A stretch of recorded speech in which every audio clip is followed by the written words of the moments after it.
पैदा हुआ था राज करने के लिए, लेकिन आज गुलाम बनकर ही रह गया हूँ। देख मेरे भाई, जब तक तू जंगल का शेर नहीं बन जाता, कोई तेरे से नहीं डरेगा। तुझको शेर बनना ही पड़ेगा। ताकतवर लोग ही इस दुनिया में राज करते हैं। जो कमजोर होते हैं वो हमेशा या तो मर जाते हैं या फिर मजबूरी में जीते हैं। पूरे धरती पर एक अकेला जिंदा प्राणी शेर ही है, तो साला अपनी धाक से, अपनी दहाड़ से, अपने गुरूर और अपने फितूर से पूरे जंगल को झुका देता है। पता है ऐसा क्यों?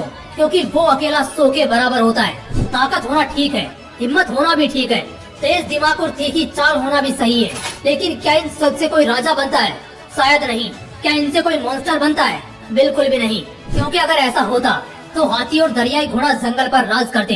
अगर ऐसा होता तो नेवला और जंगली कुत्ते भी जंगल घेरने की हिम्मत करते। अगर ऐसा होता तो लोमड़ी और चीता भी शेर के बाप होते। ऐसा नहीं है। ताकत, हिम्मत, तेज दिमाग, तीखी चाल सब मंजूर है, लेकिन इन सबको छोड़कर एक ऐसी बात अगर किसी बंदे में आ जाए तो वो अकेला 100 के बराबर होगा। वो बात है सुल्तान बनने का एटीट्यूड।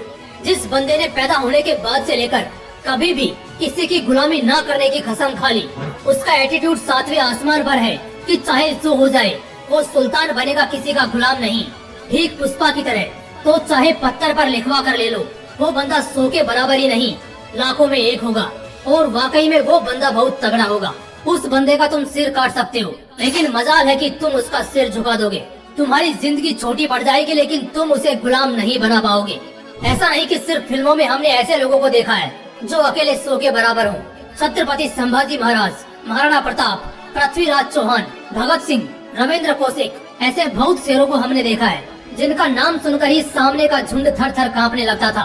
यही मैं तुम्हें बताना चाहता हूँ, खासकर ये बताना चाहता हूँ कि तुम अकेले 100 के बराबर बन सकते हो। इस दुनिया में बहुत से ऐसे लोग हैं जो एक पूरा गांव संभालते हैं, जिला संभालते हैं, देश संभालते हैं, पूरा फेडरेशन और एडमिनिस्ट्रेशन संभालते हैं। यानी वो एक साथ हजारों लाखों लोगों को अपने कंट्रोल में रखते हैं। क्या लगता है उनके अंदर कोई अद्भुत ताकत या कोई वरदान मिला है उन्हें? नहीं मेरे भाई, बस क्योंकि वो अकेले चलने से नहीं डरते, अकेले लड़ने से पीछे नहीं हटते। जिस तरह एक शेर हर हालत में एक शेर ही होता है, भले ही उसको 10-20 जंगली कुत्तों ने घेर लिया हो, मगर फिर भी वो अपना वजूद नहीं छोड़ता। और अगर मौत से भी बढ़कर तुम्हारा वो इंडिपेंडेंट एटीट्यूड हो गया ना, तो उस दिन तुम 100 के बराबर हो जाओगे, एक मॉन्स्टर हो जाओगे। सच में यार, गैंगस्टर बनने में क्या मजा है? झुंड में जाकर किसी एक दो को मारो, ये तो कुत्ते, लोमड़ी, सुअर और भेड़िए भी करते हैं। मजा तो मॉन्स्टर बनने में है, जो अकेला पूरे झुंड को मारे, अकेले पूरे गैंग से निपटे। हाँ पता है, एकदम से इतना जिगर, इतनी ताकत नहीं आएगी, लेकिन एक बार निपट कर तो देखो, अंदर से शेरों वाली फीलिंग आएगी। और फिर साला जिंदगी का हर आखिरी डर भी मर जाएगा। अब तक तो बेशक तुम्हारे दिल में वो आग लग चुकी होगी जो तुम सोच कर आए थे, लेकिन इतना काफी नहीं है। एक आदमी अकेले 100 के बराबर होगा। बस अगले कुछ मिनट नजरें गड़ाए रखना। 3 ताकतवर नीतियाँ बताऊंगा, दिमाग में उतार लो, साला किसी का बाप भी नहीं झुका पाएगा।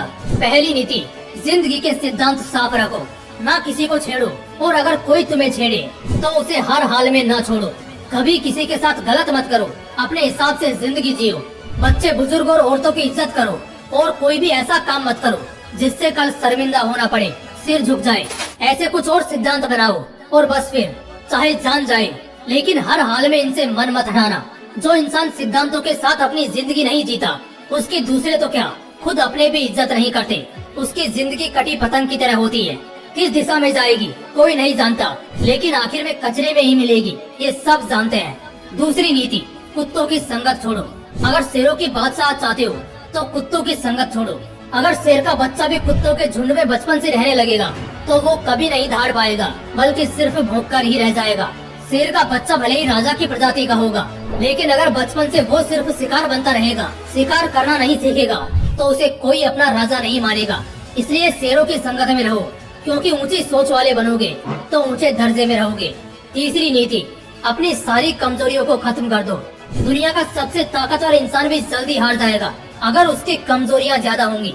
रावण जैसा त्रिलोकाधिपति भी महज एक बार से हार गया, क्योंकि उसकी कमजोरी उसकी नाभि थी। इनफैक्ट इसके अलावा उसकी कोई कमजोरी थी ही नहीं जिससे उसे हराया जा सके, मगर अपने घमंड और इस कमजोरी की वजह से वो मारा गया। याद रखना, तुम्हारी जितनी ज्यादा कमजोरियां होंगी तुम उतना ही हारोगे।